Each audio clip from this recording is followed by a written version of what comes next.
So usually poverty is measured in terms of income or consumption, or things one at a time, like child mortality or malnutrition or not having education. But again, going back to the participatory studies, when poor people talk about their lives, it's much more integrated. You know, you wake up and your child is crying, your roof is leaking, you're wondering if you're going to have a job today. You go out to the neighborhood and there may be, you know, problems or threats there. And so a measure of poverty that more accurately captures poor people's experiences has to look at what we call the joint distribution of deprivations. So the profile of simultaneous or overlapping deprivations, whether it's in health, education, housing, employment, whatever, that really impact people's lives. And it was a challenge to do that for many years because the data that we have on poverty is very messy. It's not cardinal data like income that goes from 0 to billions. It's where do you get your water from? What's your house made out of? And so getting a mathematical, rigorous framework for putting those together into numbers was a challenge. So we built on a counting tradition both in Latin America and Europe, and an axiomatic, more formal tradition, and tried to bring them together. I did that work with James Foster, who's very, very good, much better than I am, in axiomatic and theoretical work, who had authored the most widely used income poverty measure, the Foster-Greer-Thorbecke Index, when he was a graduate student.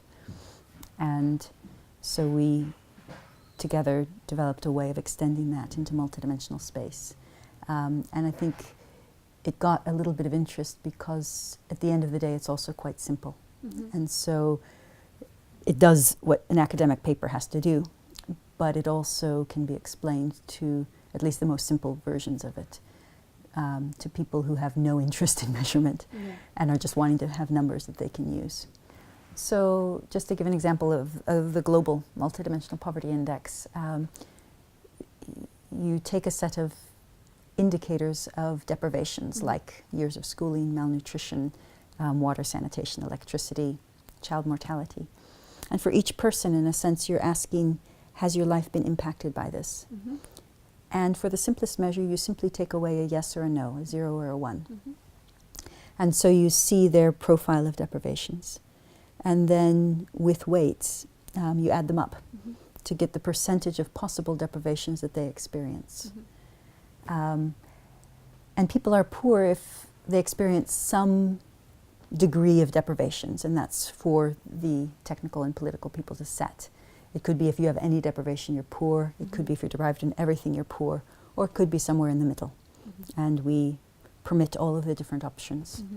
But once you say, okay, if I'm deprived in a third of the indicators, then I'm multidimensionally poor. Then you can see, well, of the entire population, how many people are multidimensionally poor. And so that's, in a sense, the percentage of people who are poor. And that's very easy for journalists to understand. And then we add one more thing, which is, among those poor people, what's the average percentage of deprivations they have at the same time? Because it's much different if it's 90%, which is very bad, than 50% or 35%. And this intensity also gives it very strong properties because we can then break it down by indicator. So that's the methodology. And it's useful because it gives one number, and then you can break it down by indicator. You can show the percentage of people who are poor, the average intensity of poverty, and then you can do that nationally by rural, urban, by gender, by age, by ethnicity, by different variables. So it, in a sense, gives a lot of levers for policymakers to understand, okay, in this particular area, these are the nexus of deprivations that are afflicting people.